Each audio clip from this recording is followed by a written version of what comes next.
어, 안녕하세요. 안녕하세요. 오랜만에 인사드립니다.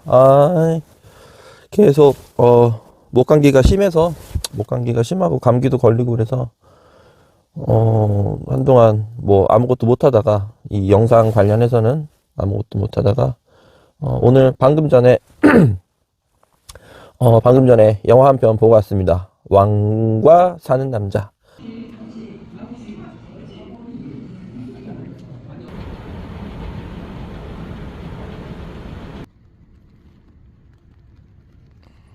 를 보고 왔습니다. 영화는 한 달에 보통 한 편씩 보려고 애는 쓰는데 무엇을 볼까 항상 고민을 하다가 이번에 왕가 사는 남자 화제작 900만 넘었다고 그러죠. 아무래도 이 상태로면은 1000만 갈 것 같은데 영화를 보고 왔습니다. 저는 학생 30대 초중반에 그 컨텐츠 관련해가지고 일을 했었고 또 영화 관련해서도 공부를 했었던 사람이기 때문에 그런 경험이 있기 때문에 대충 어느 정도 그 영화를 보고 이 영화가 잘 만들어졌다, 안 만들어졌다, 좀 이상하다, 뭐 이런 거를 좀 느끼는 편이에요. 그래서 텔레비, TV나 뭐 인터넷에서나 여러 군데에서 뭐 여러 매체에서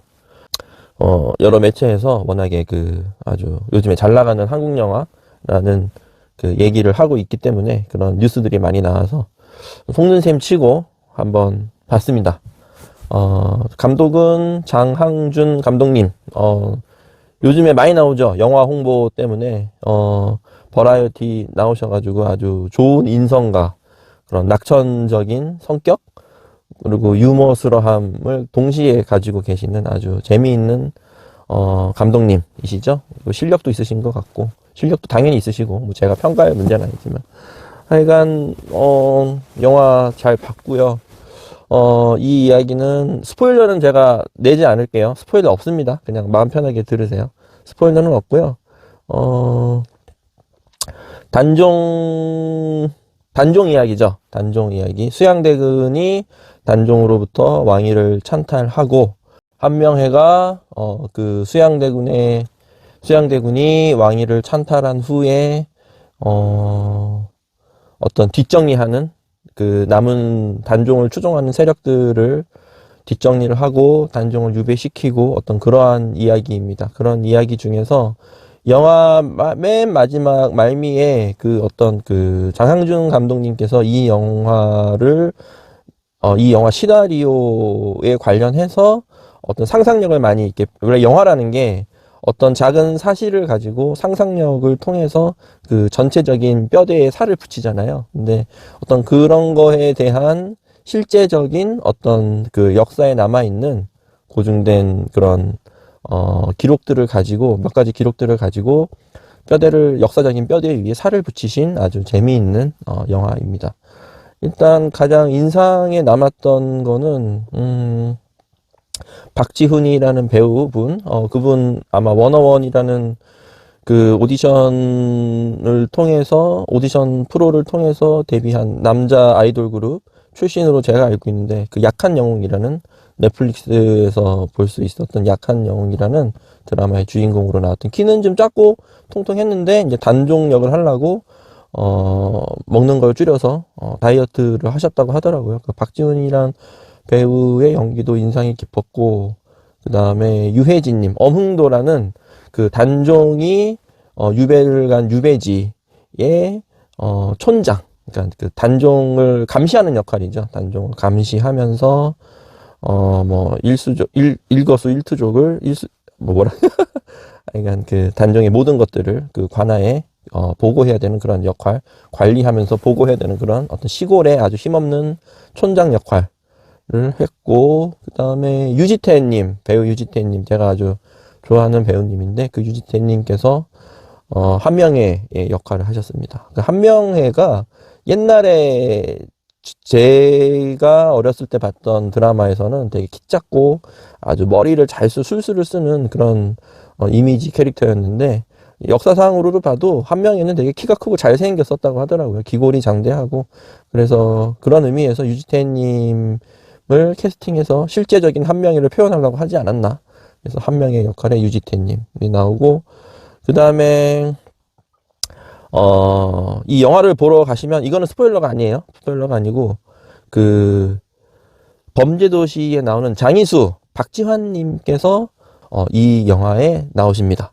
나오시고, 그냥 게스트가, 그냥 작은 역할이 아니고 되게 중요한 역할을 하세요. 그러니까 약간, 영화에서 감초 같은 역할을 역시나 아주 잘하시고, 덕분에 아주 재미있게 봤고, 그 다음에 조금 문제가 있어서 한동안 스크린에 얼굴을 내밀지 않으셨던 오달수 님도 그 마을의 촌장의 한 일원, 촌장 그 부락의 그 마을의 일원으로서 큰 어르신으로서 나와서 또 감초 역할을 해주시고, 하여간 아주 재미있게 봤습니다. 재미있게 봤습니다. 이 영화는 제가 사실은 저는 그 영화, 특히 이제 고증이 필요한 영화 같은 거를 볼 때, 뭐라고 할까, 좀 되게 얼마나 실제적으로 잘 살렸나.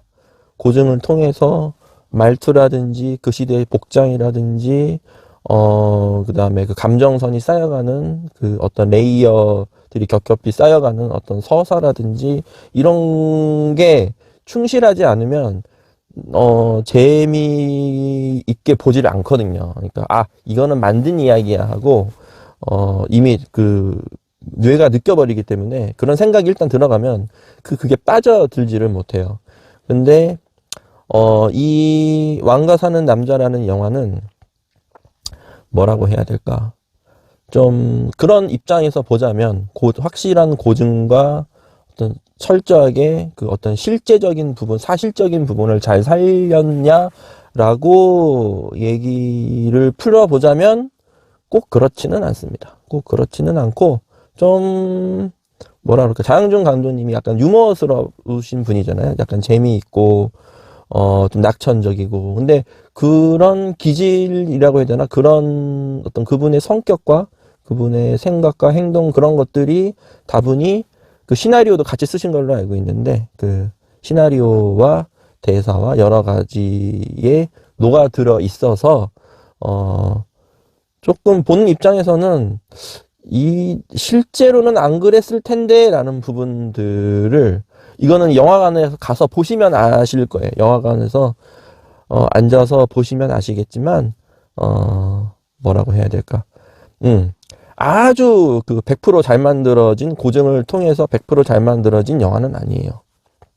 하지만 캐릭터들, 박지훈님, 유지태님, 그 다음에 배우 유해진님, 이런 분들이 아주 그냥 캐릭터를 맛깔나게 잘 살리셔서 만들어낸 영화다. 캐릭터가 살아있기 때문에 그 뭐라고 해야 될까, 좀 아쉬운 부분들, 조금 허술한 부분들을 그 캐릭터의 힘으로, 연기의 힘으로 아주 꽉꽉 메꿔준다.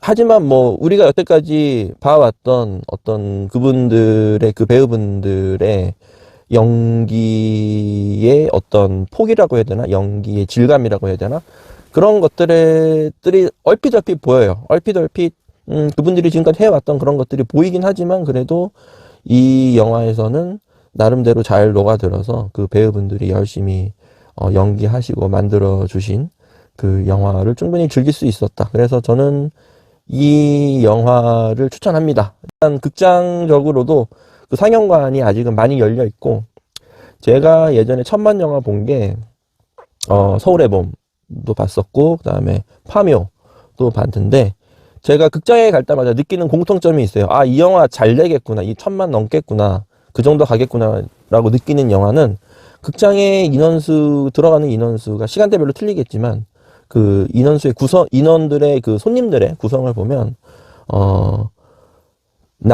나이대가 다양해요. 일단 서울의 봄도 그랬었고 파묘도 그랬었고, 나이 드신, 그러니까 뭐 한 20, 30대부터 40, 50대까지 다양한 연령층이 관람을 합니다.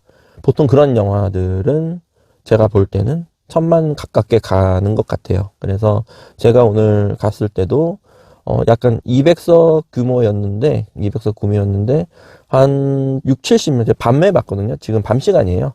그러니까 밤에 밤늦게 마지막 그 상영관에서 영화를 봤는데, 그래도 한 4, 50명 계셨던 것 같고, 연령대도 20대, 30대, 40대, 50대 다양했던 것 같아요. 그래서 이 영화도 조만간에 1000만을 넘겠다라는 생각이 들었습니다. 그래서 영화 상당히 매력 있고, 물론 뭐 뉴스나 기사를 보면 심파 어쩌고 저쩌고 하는 얘기들이 있어요. 근데 심파도 하나의 영화 안에 들어가는 테크닉이고, 하나의 그 영화를 살리는 하나의 장치 중에 하나거든요. 그래서 막판에 한 2번 정도, 막판에 영화 말미에 2번 정도 좀 이렇게 눈물을 흘리게 하는 그런 씬이 있습니다. 2번 정도 있습니다. 그래서 그 영화 좀 사실 보면서 요거 조금 하는 그런 부분들부터 시작해서, 고증부터 시작해서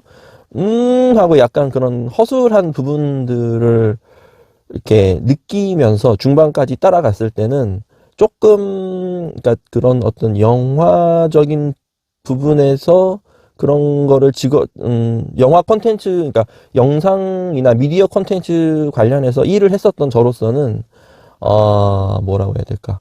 아쉽다. 왜 이렇게 했을까?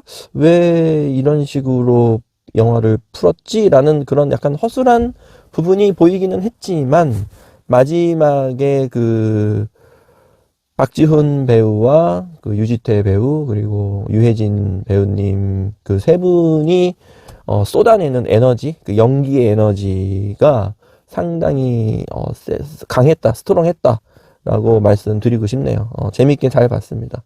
그래서 막판에는 알면서도 이거는 눈물 흘리라고 만들어낸 장면이구나, 씬이구나 알면서도 극 안에서 흘러가는 어떤 역사적인 사실과 그다음에 그 인물들의 감정선을 제가 그 안으로 녹아들면서, 물론 배우들의 연기력이 엄청난 큰 역할을 했지만, 보면서 참 저도 눈물을 2번 흘렸고, 재미있게 봤습니다. 재미있게 봤고, 여러분들 만약에 영화를 아직 안 보셨다면 3월달에 영화 좀 뭔가 영화관에 가서 영화를 봐도 아깝지 않다라는 그런 느낌, 돈이 아깝지 않다라는 느낌으로 영화를 보고 싶다면 왕과 사는 남자, 이 영화를 꼭 추천해 드리고 싶고요. 저는 제가 감히 그 100점 만점의 평점을 드리자면 뭐 80점 정도는 되지 않을까, 80점 정도는 되지 않을까. 아쉬웠던 부분 이것저것 빼면 80점 이상의 점수를 드리고 싶고, 되게 재미있게 봤습니다. 네. 하여간 괜찮은 영화고요. 네. 장항준 감독님의 어떤 그런 인간적인 면모, 유머스럽고 낙천적이고, 뭐 앞에서도 말씀드렸지만 텔레비에서 보는, 저희가 보는 그런 모습들과 어떤 것들이 잘 녹아들어가 있는 영화이지 않았었나 싶습니다. 예. 하여간 재미있게 잘 봤고요. 여러분들도 꼭 시간이 나시면 이 영화를 보셨으면 합니다. 재미있습니다. 역사적인 사실이고, 그거를 아주 잘 표현해낸 영화다 라고 여러분들께 추천드립니다. 예, 하여간 벌써 2026년이 이제 3월 안으로 진입을 했어요. 벌써 6분의 1이 지나가 버렸습니다. 네. 저는 그 2달 동안 감기에 허덕인다고 제대로 제가 계획했던 걸 하진 못했지만, 또 앞으로 또 6분의 5가 남았죠? 6분의 5 남은 분 반성하면서 열심히 살아가도록 하겠습니다. 여러분들도 계획했던 것 잊지 마시고, 포기하지 마시고, 꼭 하시기를 바라겠습니다. 꼭 실행하시기를 바라겠습니다. 그러면 감사합니다. 저는 또 다음에 다른 컨텐츠로 인사드리겠습니다. 감사합니다. 행복하세요.